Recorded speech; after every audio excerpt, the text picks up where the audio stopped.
ধরাই এলো যার পেয়ে সবাই আজ ধন্য হলো যার পেয়ে সবাই আজ ধন্য হলো এলো এলো আজ ধরাই এলো নবী কুলের সুলতান এলো এলো এলো আজ ধরাই এলো নবী কুলের সুলতান এলো।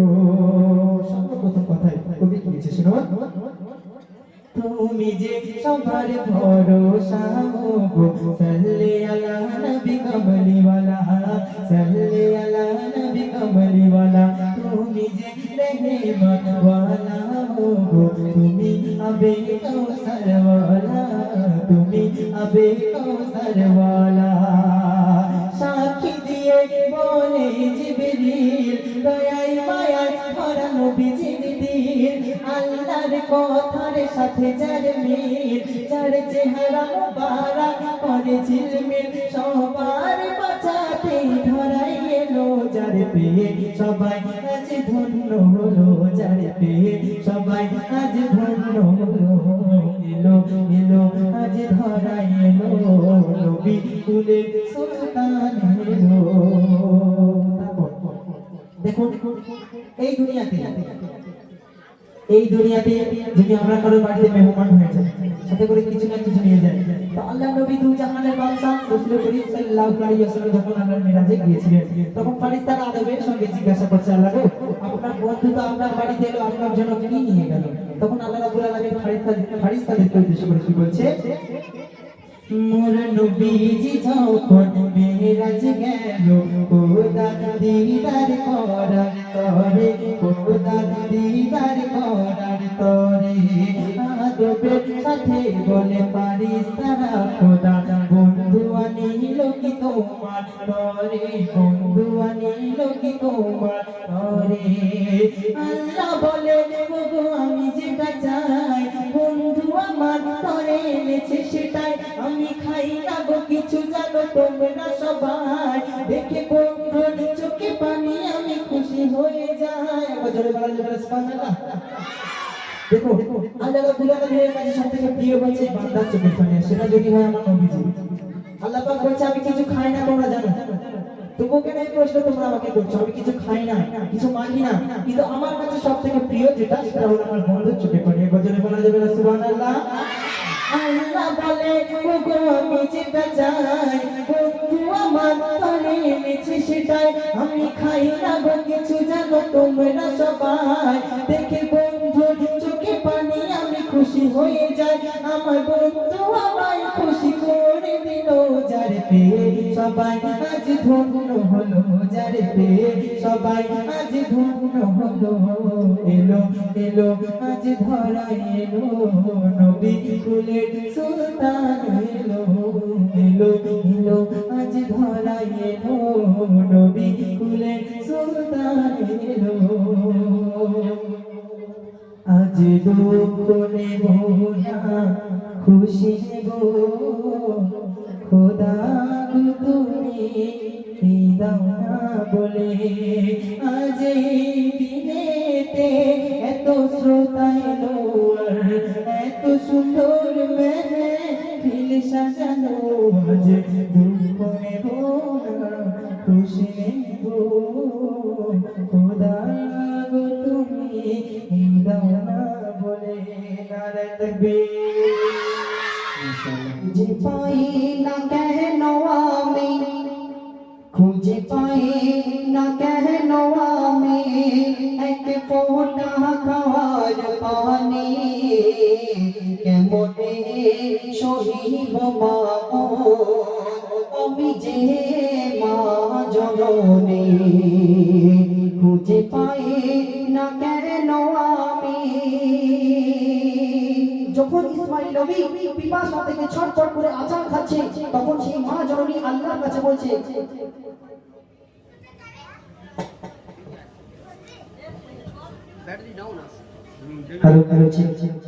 তো সেই মা জননী আল্লাহর কাছে ফরিয়াদ করে বলছে যে আল্লাহ তুমি আমাকে কি পরীক্ষায় ফেললে আমার ছোট্ট শিশু দুধের সন্তান পিপাসার জ্বালায় ছটফট করে আচার খাচ্ছে।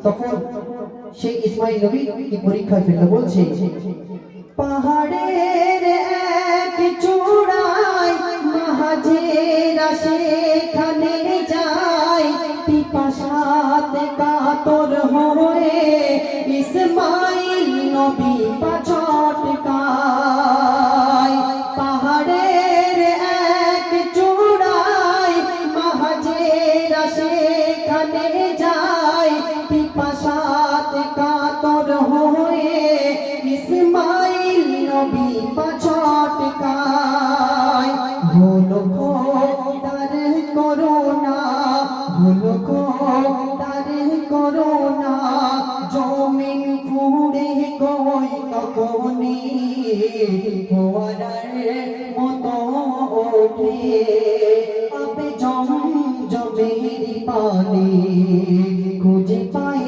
না কেন আমি এক ফোঁটা খাওয়ার পানি কেমনে শহীদ মাবুদ আমি যে মা জননী খুঁজে পাই না কেন আমি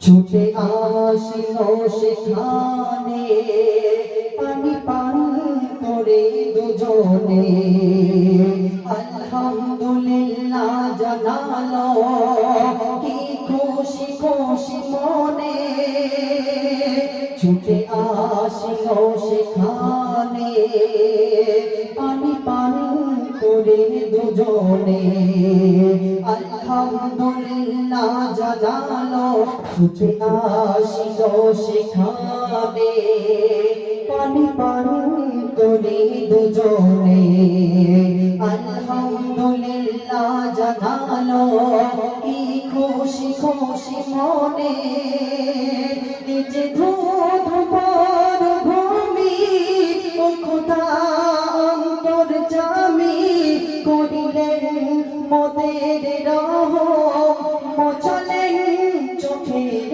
পানি নিজে ধুধ পর ভূমি ও খোদা অন্তর জামি করিলেন মোদের রহম মোছালেন চোখের পানি কেন ফোয়ারার মতো ওঠে ফোয়ারার কুরআনেতে রাখিল কুরআনেতে রাখিল ইসমাইল নবীর কাহিনী ফোয়ারার মতো ওঠে আবে জমের পানি খুঁজে পাই না কেন আমি এক ফোঁটা খাওয়ার পানি কেমনে শহীদ বাবু আমি যে মা জননী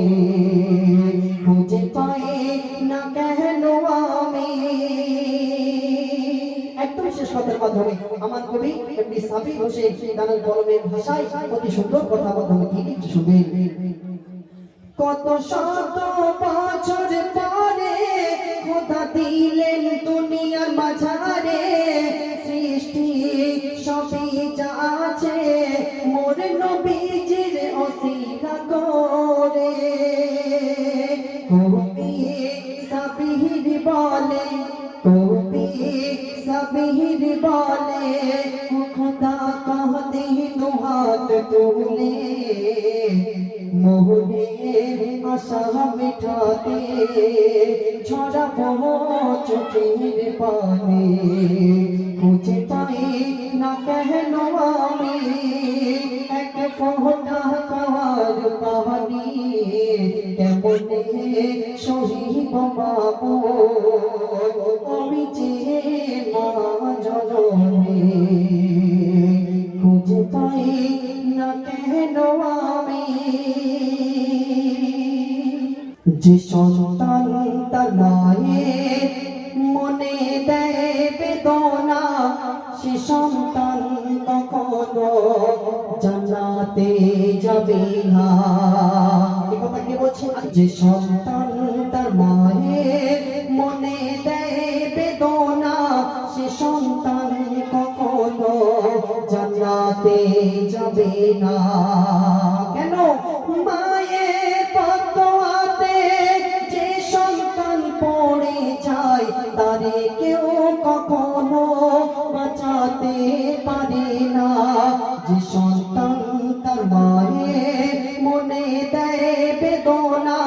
সে সন্তান কখনো জান্নাতে যাবে না। তারপরের ছন্দে কবি অতি সুন্দর কথা গিয়েছে, শুনবেন। গর্ভধারিণী মা জননী সর্বসেরা ওপারের তরণী, গর্ভধারিণী মা জননী সর্বসেরা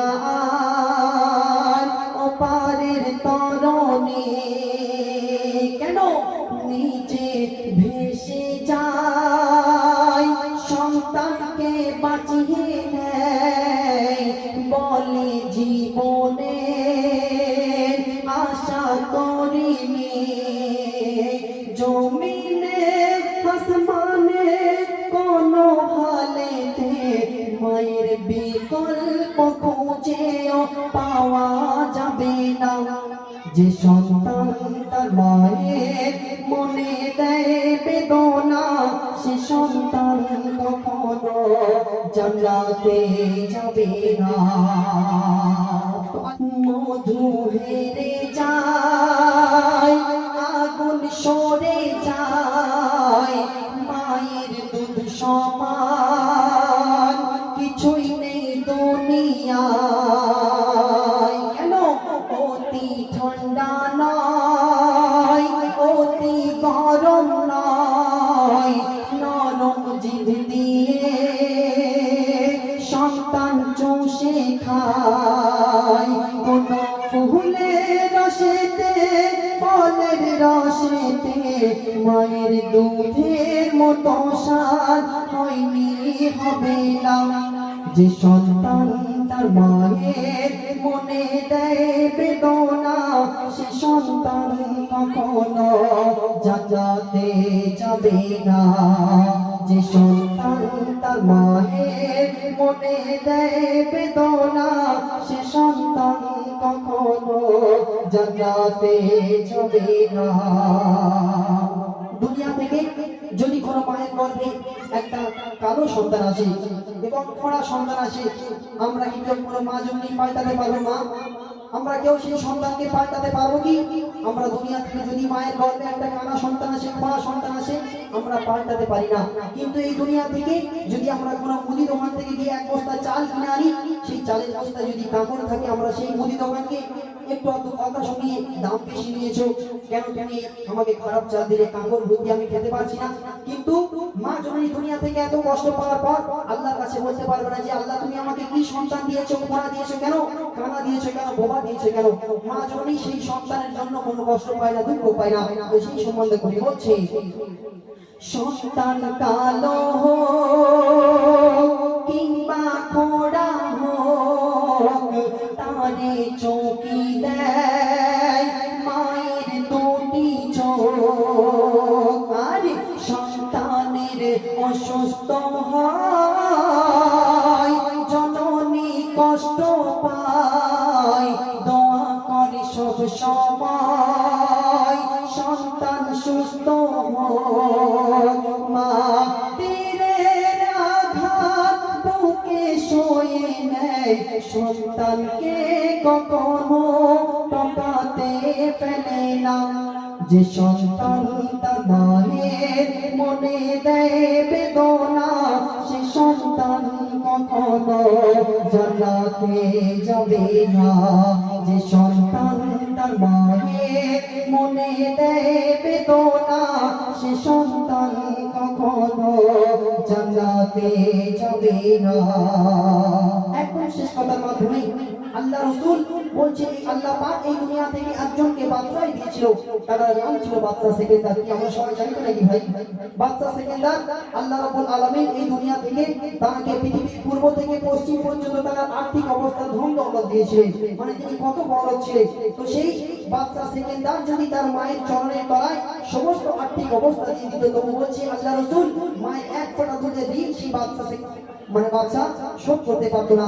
তো সেই সম্বন্ধে শেষ কথার মাধ্যমে কবি বলছে, একদিন এক সাহাবী বলে মোর নবীকে ভাবি মর্যাদা পান মাকে না আব্বাকে।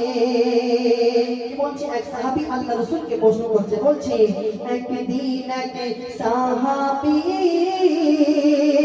বলে মোর নবীকে ভাবি মর্যাদা পান মাকে না আব্বাকে।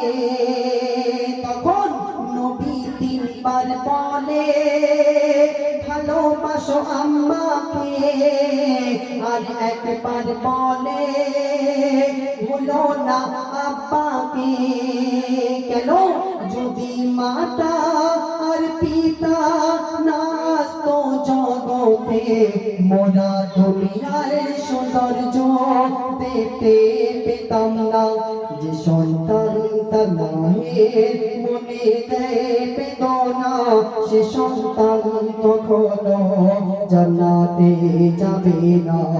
যে সন্তান তার মায়ের মনে দেয় বেদনা, সে সন্তান কখনো জান্নাতে যাবে না।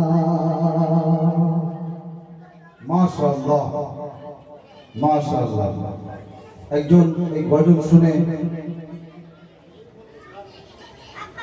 টাকা উপহার দিল আমাদের শিল্পী এমডি হাবিবুর রহমান ভাইজানকে। নারায়ে তাকবীর। তো সত্যি মাগো তোমার চরণ তলে দিও মোরে ঠাই, তোমার সেবা করে যেন জীবন মরে যায়।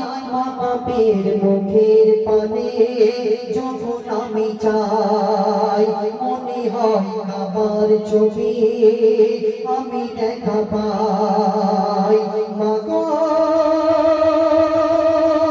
তোমার চরণ তলে দিও মোরে ঠাই, তোমার সেবা করে যেন জীবন মরে যায়। মা বাপের মুখের পানে যখন আমি চাই, মনে হয় আবার ছবি আমি দেখা পাই।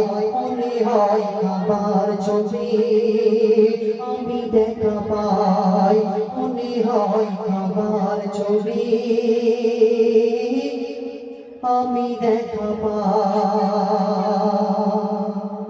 চোখের ভেতর দুঃখের নদী কাঁদে বেকারার, নবীর দেশে জন্ম কেন হলো না আমার রে। নবীর দেশে জন্ম কেন হলো না আমার। চোখের ভেতর দুঃখের নদী কাঁদে বেকারার, নবীর দেশে জন্ম কেন হলো না আমার রে। নবীর দেশে জন্ম কেন হলো না আমার রে। নবীর দেশে জন্ম কেন হলো না আমার।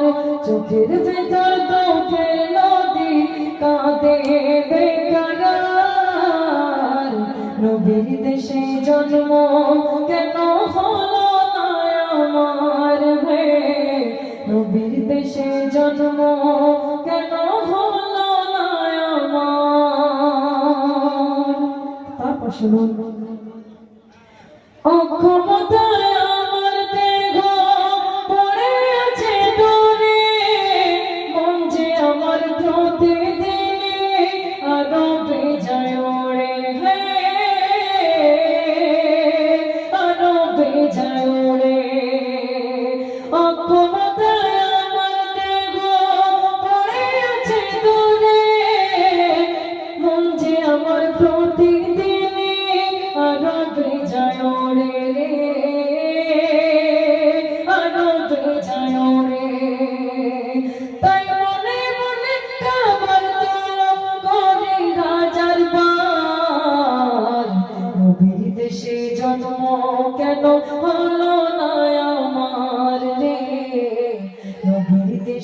জন্ম কেন হলো না আমার চোখের ভেতর দুঃখের নদী কাঁদে বেকারার নবীর দেশে জন্ম কেন হলো না আমার নবীর দেশে জন্ম কেন হলো না আমার মদিনাতে ঘুরে বেড়াই পাখি হয়ে হয়ে মদিনাকে বুকে জড়াই চমকে ঘেরে চমকে ঘেরে মদিনাতে ঘুরে বেড়াই পাখি হয়ে হয়ে মদিনাকে বুকে জড়াই চমকে ঘেরে চমকে ঘেরে তবু মনে জাগে নবীর বিরহ ব্যথা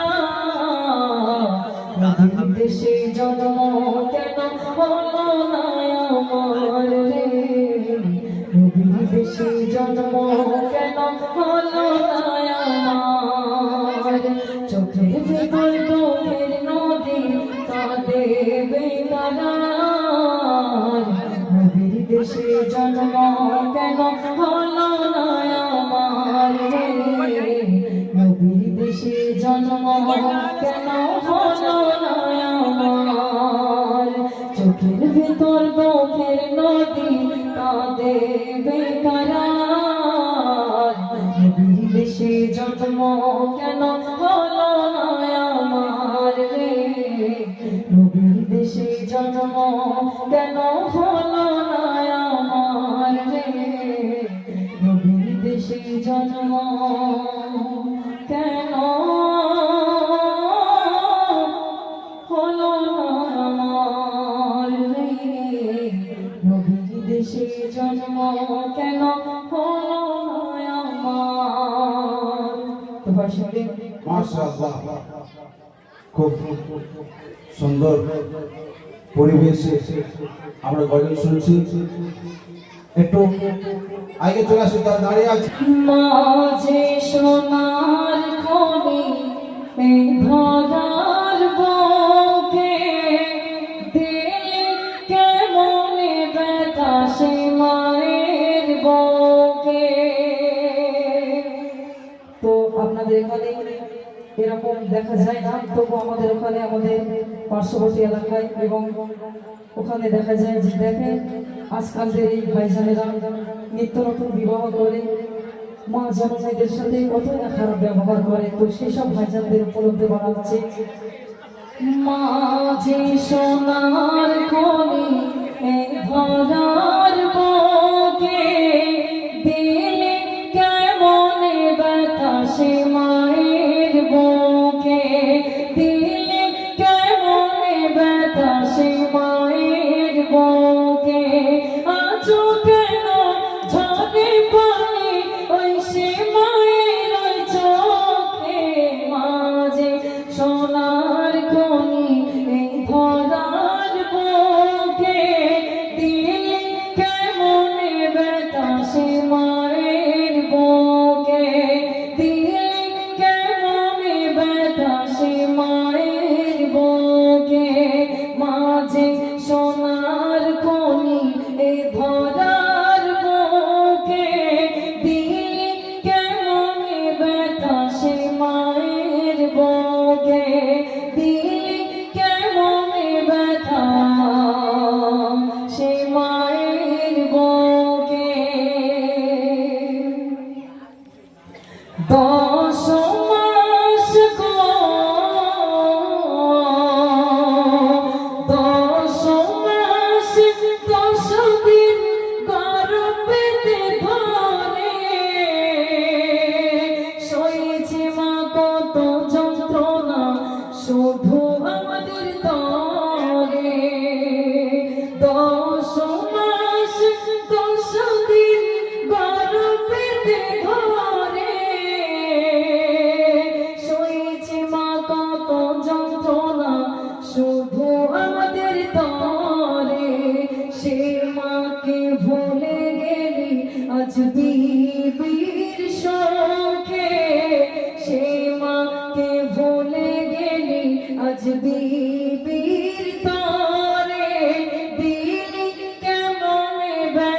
সে মায়ের বুকে দিলি কেমনে ব্যথা সে মায়ের বুকে আজও কেন ঝরে পানি ওই সে মায়ের ওই চোখে মাঝে সোনার খনি এ ধরার বুকে দিলি কেমনে ব্যথা সে মায়ের বুকে দিলি কেমনে ব্যথা সে মায়ের বুকে তারপর শুনুন বানাও যদি গো